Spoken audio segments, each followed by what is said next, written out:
Well, hello everybody. Welcome to the 10 Arty Questions Hop. My video is going to be quite mundane as far as what I'm actually working on because my studio is mostly packed up right now as we are preparing to move. Yeah. I'm just going to work on some of my little word hearts because I have these words to use up and I have these hearts to use up. So I thought I would just chat with you while I am working on these hearts. I have briefly looked at the questions, but I haven't actually studied them. I'm not one of those people who's going to methodically write down the answers. So we're just going to chat on the fly here and see how that goes. First, I'm going to ink all these. Well, maybe not all of them, but I'm going to start with inking. Okay, so let's get into it, Ricki. The first question is, what in your artistic career has given you the most joy? Well, I mean, it really brings me joy to repurpose things. That's my passion. I love to save things that other people go, that's not worth anything, and then turn it into something that people want. Kind of giving it a second life, and that brings me a lot of joy. I also love to be able to inspire people who have previously thought that they weren't able to make art. I don't know if it's our society or what, but there's so many people out there that think they can't make art, and I'm like, yeah, you can. Every single person on the face of the earth can make art. I mean, animals can make art, so come on. I guess technically we are animals, but you know what I mean. Like, you had somebody in your life tell you you were not a good artist and you believed them, and then it like stuck with you your whole life. Like, there's so many different ways to make art and so many variations of what art can be that there is no rule that says you have to do it one way or another, and nobody gets to decide, you know, what is art and what isn't art and what's good art and what's bad art. I mean, it's just arbitrary people making rules, and we don't have to listen to them. So yes, you absolutely can make art, and I think if more people made art, we would all be a lot happier, right? And that is one thing I love about the world of junk journaling and art journaling, is that it really gives people the freedom to just play and express themselves and be artists. Okay, number 2, if you could only have 5 art supplies, what 5 supplies would you choose? Okay, well, I am like the world's worst supply buyer because like I said, I repurpose things. So I guess I would go with paper, but not like new paper. Like, I would use an old dictionary or some kind of old book and repurpose the paper from that. And then plus you could use the cover as a journal cover, whatever. I love this glue. This is my favorite glue, Barely Art. I would probably need that. I do ink just about everything, so probably my ink, my distress ink in brown. And what else? What are we up to? 3? That's 3. Probably gesso, because you can kind of do a lot with that as far as like knocking back backgrounds and using it as a paint and whatnot. So that's a good tool to have. One more. So I've got paper, ink, glue, gesso,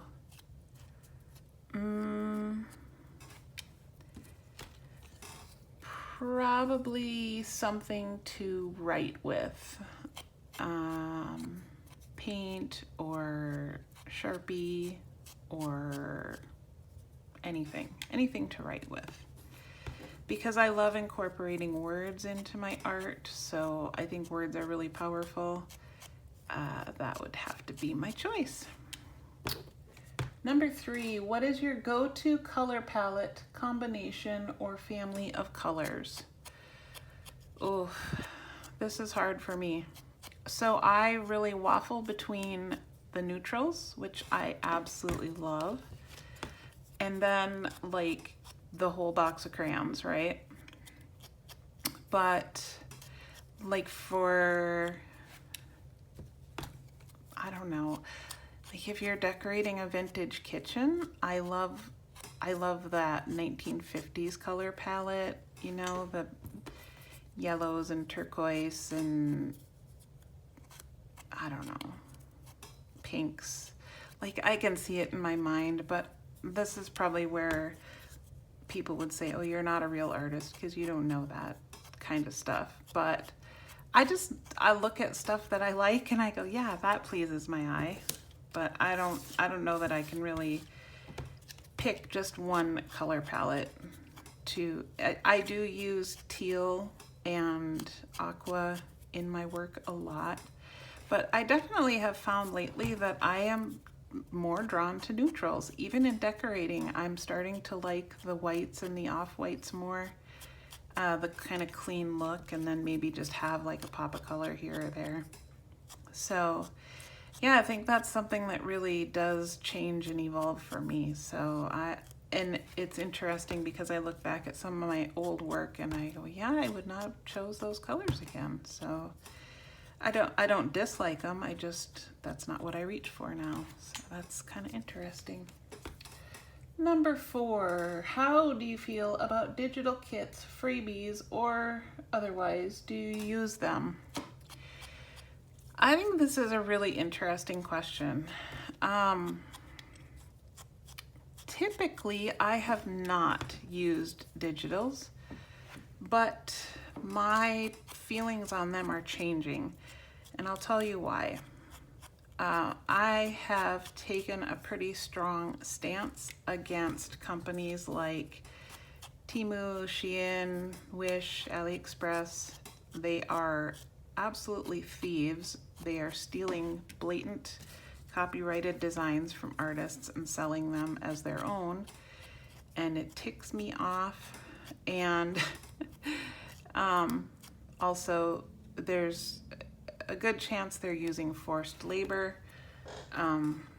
There's an investigation into that, and the preliminary results are that they are definitely using forced labor, and that's not okay. So anyway, that leads me to be like, okay, well, if I'm not buying all the fun little labels and those kind of goodies from those companies, where am I getting them? Or am I doing without? And I send out about 100 Happy Mails a month through my Patreon, and so I like those things for little fillers. But I've made a pledge to not buy anymore from those companies. So that kind of led me to looking at digitals, thinking, well, what about supporting, you know, our fellow artists that are just selling small amounts of things on Etsy, you know, with digital kits and stuff like that. But the problem I'm running into is the ownership, or I don't know how to really explain it, but a lot of the people that I have reached out to make sure I could use their kits the way I wanted to have said that I cannot use their kits the way I want to. So, you know, a lot of times, like, I'll make, like, say a tag with a pocket in it, and then I'll just fill it with some random goodies, like, you know, some little labels or photos or something, stickers. And so I thought, okay, if I buy digitals and, you know, cut them out and then use them that way, and then give the person that I bought the digital from credit, that would be a win-win, because they would get promotion to 100 people in their target market, and I would not be supporting a company like Temu, and I would be paying for a digital from somebody. But so far I've reached out to 3 people and they said no. The only way you can use it that way is if you make something with it. So if you buy my pictures and glue them to a piece of paper and then stitch around it, that's fine. But you can't just cut out my pictures and put them in your pre-made item and send them as Happy Mail to your people, even if you give me credit. And I'm just like, I don't understand this philosophy, because I paid for it. I'm not mass producing it. I'm individually cutting it out. I'm not selling it as a digital. Like, I'm offering to promote you, which so yeah, I like the concept of digitals, but I'm having a hard time finding something I can use that way. And I don't need a digital to make my items. I just want to use the digital as like little filler items. So yeah, I'm a little torn on that. I'm a little bitter about that whole, no, I own it even though you paid for it. That doesn't seem right to me. Like, I don't know. And maybe somebody can change my mind on that. Explain it to me in a way that makes sense. I'm open to that. But until then, my husband and I have decided that we will work towards making our own things. So that's the route we're going. Anyway, that's how I feel about it. I'm not opposed to it. I think there's definitely room in the market for it. And also I will say that there are people, like I have customers in Australia, and they were telling me that the vintage photos there are so expensive, it's just cost prohibitive to use them in art. Like $11 for one snapshot of a black and white photo, which is crazy. I mean, so for them, I can totally see why you would want to use a digital, because really, what's the difference? If you pay for it and you print it out and you cut it out, is that any less legit than just buying a pre-made, pre-printed item that's not vintage? I think it's great. So yeah, that's my thoughts on that. Number 5, what motivates you to create art, or what is the why behind your art? The why is because I want to put more good things into the world. I want happy, inspirational, encouraging things in the world. And my thought is that every single thing that I make, no matter how small, like this, is putting good into the world. This didn't exist before. Now it exists. And I don't know who needs a little heart with the word magical on it, but why not? That could be really inspiring to somebody. And even if it's not, I haven't hurt anyone doing it. It's a good, positive thing. And I just want to put more good into the world. As long as I have breath in me and I can create, that's what I want to do with the gift I was given, no matter how simple it is. I think that little things can make a big difference in this world. So, little little bad things make a difference, but little good things also can counteract that and make a difference, and that is my why. Number 6, what is your favorite substrate to work on and why?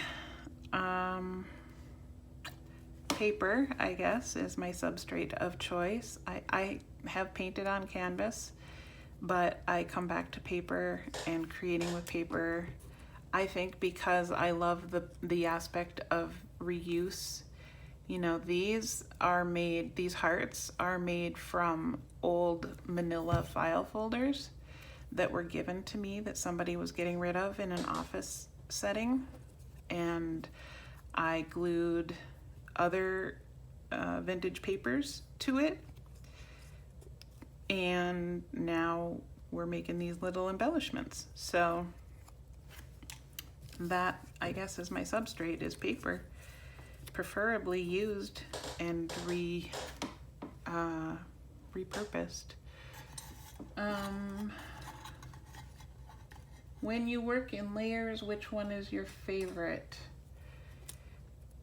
Oh, I don't think I have a favorite layer. When I work in layers, it's the cumulative effect of having layers.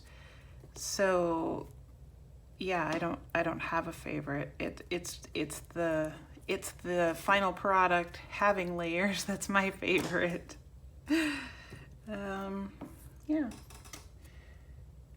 Does where you live and grew up have any influence on your art?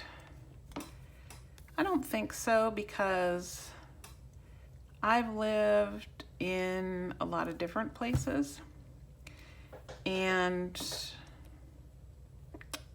I can't really say that they do. I feel like the turtle is my spirit animal, and I am a Cancer, so I'm like a crab. I carry my house on my back, and you know, my home is kind of inside of me. And so I think kind of no matter where I go, there I am. So I don't think that any of that really impacts me, because I'm not like painting scenery or anything like that would have any impact on what I do. So yeah. Number 9, what are your favorite types of journals to work in and why? I've actually, it's interesting, in packing, I just packed up some of my old journals, and I started out using, you know, pretty typical, like the wire-bound mixed media journals, or Ranger journal with the different surfaces, and then I did one that was an altered book. But now I don't even have any in front of me. Well, I like to take a book like this and put my own stuff in it, my own pages. That's probably my favorite at this point. So yeah. I also really like, oh here, let me show you. I also really like working tiny. This is my itty bitty journal, and I actually sell these in my Etsy shop, and I've had so much fun just working tiny in these, because you can do a page so fast and it has such a great little impact, and it's just a wonderful place to put tiny things that you don't, you know, they would get lost in a big journal. That's from packaging. That's from Tim Holtz packaging. I cut out the little preview picture in the back. You know, so yeah, that's a favorite too, working tiny. And okay, last but not least, what's your biggest struggle as an artist and how do you overcome it? My biggest struggle is probably finding the balance between doing things for myself and making things to sell. Because this is my full-time job, I have a hard time carving out personal time for art, but I hope that that changes when we move, because I'm planning to separate have a separate area for filming and art journaling from my actual bricolage factory, which is what I call my factory work, where I'm cranking stuff out like this. So I'm hoping that separating those spaces will help me to make more personal time and be more creative and actually have more to offer my customers, and it'll be good for me. So that is that, which is exciting. Let's see, the next stop in this hop is Stacy of Flighty Rambler, and you can find her direct video link in the description box below. So thanks for hanging out with me. If you're new here, I would love it if you'd give me a subscribe or whatever. And like I said, I'm gonna be having a new space for filming and stuff, so hopefully I can be more active over here as well. And you can find me on Instagram as Ricki Tikki Tavi. I'm very active on Instagram. Yeah, so thanks for hanging out. Look at what we did in such a short amount of time. These adorable little embellishments. I love these. So, all created with upcycled materials. Yay! Have a great day, everyone.